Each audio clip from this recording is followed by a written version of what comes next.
Over the past week, the United Nations Secretary General, Antonio Guterres, has repeatedly warned of the growing risk of nuclear war. He spoke of the issue during a trip to Hiroshima, Japan, to mark the 77th anniversary of the U.S. atomic bombing of the city. We must keep the horrors of Hiroshima in view of all times, recognizing there is only one solution to the nuclear threat: not to have nuclear weapons at all. The UN Secretary General's comments came as tension keeps rising between three nuclear states: the United States, Russia, and China. But there has been some possible hopeful news on the nuclear front. It appears progress has been made to revive the Iran nuclear deal, which appeared all but dead a few months ago. On Monday, the foreign affairs chief of the European Union, Josep Borrell, announced a final text has been reached after 16 months of negotiations. Borrell tweeted, quote, "What can be negotiated has been negotiated. It's now in a final text. However, behind every technical issue and every paragraph lies a political decision that needs to be taken in the capitals." He went on to write, "If these answers are positive, we can sign this deal," unquote. The future of the deal now rests with political leaders in Tehran and Washington. The Iran nuclear deal was first signed in 2015, but President Trump unilaterally withdrew the United States in 2018. When President Biden took office, he ignored calls to rejoin the deal via executive order. Instead, he kept sanctions on Iran in place while the deal was renegotiated. This all comes as tensions remain high between the United States and Iran. On Wednesday, the Justice Department charged a member of Iran's Islamic Revolutionary Guard Corps with plotting to assassinate Trump's former national security advisor, John Bolton, as retaliation for the U.S. assassination of Qasem Soleimani, the top commander of the Revolutionary Guards. We go right now to Trita Parsi, the executive vice president of the Quincy Institute for Responsible Statecraft, who's been following the Iran nuclear negotiations closely. He recently wrote an article for MSNBC headlined, "Biden already has two foreign crises on his hands. It's not too late for him to avoid a third." Trita Parsi is also author of several books, including Losing an Enemy, Obama, Iran, and the Triumph of Diplomacy. Trita, welcome back to Democracy Now! If you can start off by explaining what this text is that has been sent out to Tehran and Washington. So as you mentioned, negotiations have been taking place for 16 months. And now, finally, there seems to be an agreement on all of the key issues pertaining to the nuclear issue itself. We saw in the last couple of months that there were several Iranian demands that the U.S. refused to agree to, such as taking the IRGC, the Iranian Revolutionary Guard Corps, off of the U.S.'s terrorist list. This is a decision that Trump had made just a few years ago. He had put the IRGC on the terrorist list specifically to make it as difficult as possible for a future administration to return to the JCPOA. The Iranians appear to have backed down from that demand. Moreover, the Iranians wanted to have assurances that the United States would stick to the deal this time around, that there wouldn't be another American exit from the deal once the Biden administration had left office. That, too, appears to have been something that the Iranians at least have softened their position on. And this is then open up for this potential breakthrough. There is, however, one remaining issue that is not directly addressed in the text, cannot be directly addressed in the text, but is nevertheless very relevant, which is that the IAEA has now reopened an investigation into Iran's nuclear past. That investigation was taking place before as well, when the original JCPOA was negotiated, but then there was a parallel agreement with the IAEA has answered the questions of the agency, and in return, the IAEA decided that that it was satisfactory to them, and as a result, the matter was closed. This was very critical to the Iranians because they didn't want to have a JCPOA and then at the same time having an investigation in their past that once again could bring onto Iran sanctions and a referral to U.S. Security Council. This time around, however, the Iranians want the deal to be, the matter to be completely closed so that it cannot be reopened again. And that appears to be an impossibility. And it will be particularly difficult for the IAEA to give any type of assessment on this issue unless the Iranians cooperate with the IAEA and answer their questions.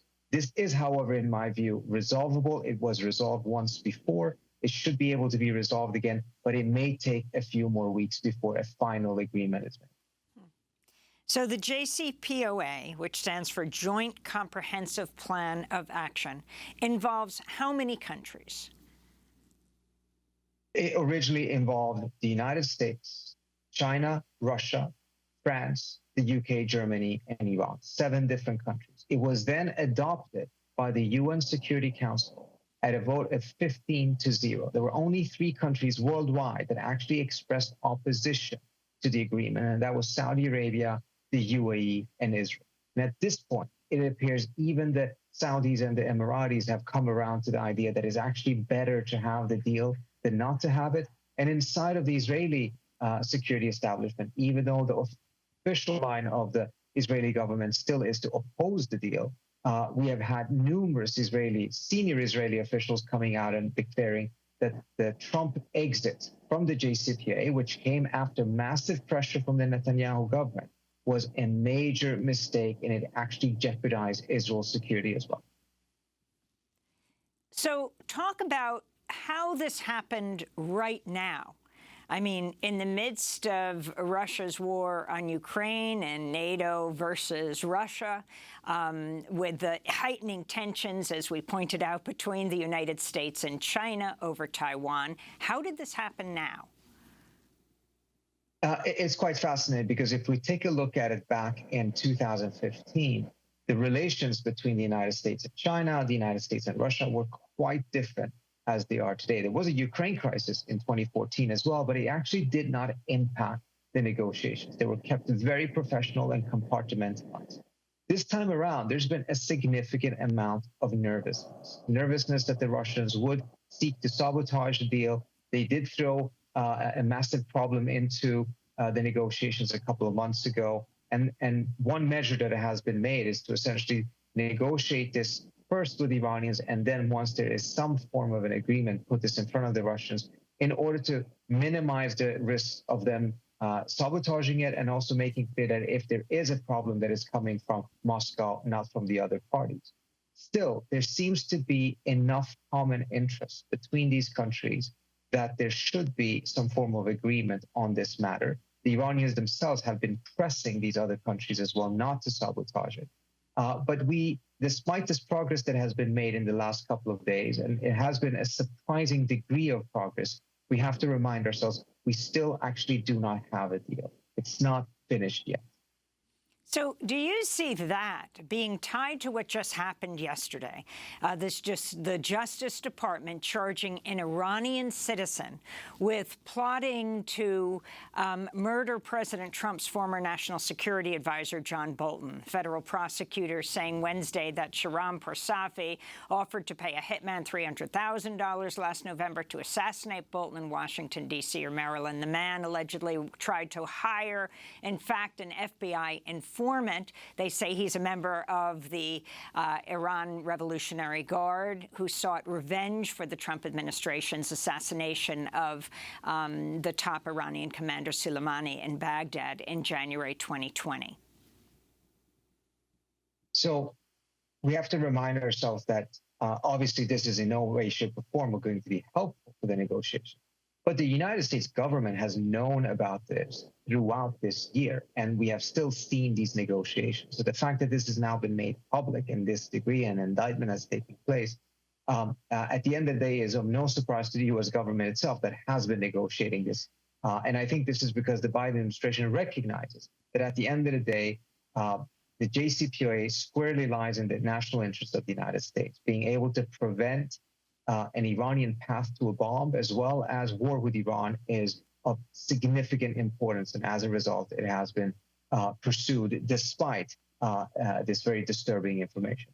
On the allegations itself, I do have to say, earlier on, there were allegations by the Trump administration that the Iranians were seeking to assassinate an American ambassador to South Africa in revenge for the assassination of Qasem Soleimani. That was a rather unlikely scenario, not a very credible accusation. It was reported in Politico and several other places, but it just didn't seem to make a lot of sense. These allegations, however, cannot be easily dismissed because Bolton, at the end of the day, has played a key role in the animosity between the United States and Iran for the last 20 years. He's been one of the most ferocious and vocal proponents of war with Iran. So the idea that the Iranians would be targeting him in response to the assassination of Soleimani is somewhat plausible. And the indictment itself does show indications that this gentleman was a member of the IRGC. It does not, however, say anything, provide any evidence as to whether we know with greater degree of certainty whether this actually was ordered by the Iranian government or whether it was a rogue operation. That seems to be somewhat unclear when you read the indictment itself. So I wanted to go to the response of John Bolton to this news. He was speaking on CBS News. The government of Iran is trying to kill Americans on American soil should be the end of any further discussion with Iran on the nuclear program. And I should say that former Secretary of State Mike Pompeo was also apparently targeted in this. A source close to Pompeo told Yahoo News Pompeo is the unnamed second target. Trita Parsi, if you can respond. Well, whatever happens, Bolton always comes down to the line that we should not negotiate and we should essentially go to war with Iran. I think the Biden administration is doing the right thing and continuing to pursue these negotiations because while obviously any attempt by the Iranians need to be to assassinate any American on U.S. soil needs to be stopped and punished, it does not mean that the United States is not in need of a nuclear agreement that will prevent an Iranian nuclear weapon and that will prevent a broader war with Iran. So these two things cannot be seen as in competition with each other. The U.S. interest in having this nuclear deal is there regardless of what happened with these attempts to kill Bolton or others. Those have to be stopped, but that doesn't mean that there needs to be a stop to the diplomacy and a stop to efforts to prevent Iran from having a nuclear weapon. So finally, what is the schedule of how the signing needs to take place in Tehran and Washington? Well, the Iranians have taken the proposal back to their capital. There seem to be greater divisions there than there is in Washington on this matter right now. The Iranians are very nervous because they feel that they were the ones who were duped last time around. The deal only lasted 2 years before the U.S. pulled out. And if you remember the debate back then, all of the considerations and efforts and mechanisms that were put in place were there to make sure that the Iranians wouldn't cheat, that they wouldn't be pulling out of the agreement. There was nothing that was made in the eventuality of an American pullout. So the Iranians are very nervous, and politically this is difficult for them because the Raisi government has insisted that it will be able to negotiate a better nuclear deal than that of the Rouhani government. If they don't get some form of a path towards closing this investigation by the IEA, then clearly the deal will not be stronger than the one that the Rouhani government put together. And this is a critical reason as to why there is this demand from the Iranian side and why at the end of the day, it will be a very politically costly decision for them to go along with it if there isn't some sort of a pathway towards closing. Not to close it permanently, because if new information comes out, the IEA should have the right to restart the investigation. But to do exactly the same thing that happened in 2015 should be doable and should be acceptable to the Iranians. Trita Parsi, I want to thank you for being with us, Executive Vice President of Quincy Institute for Responsible Statecraft, author of a number of books, including Losing an Enemy, Obama, Iran, and the Triumph of Diplomacy. Coming up, the Texas Republican Governor Greg Abbott is sending busloads of asylum seekers to so-called liberal cities like New York and Washington. We'll speak with the head of the New York Immigration Coalition. Stay with us.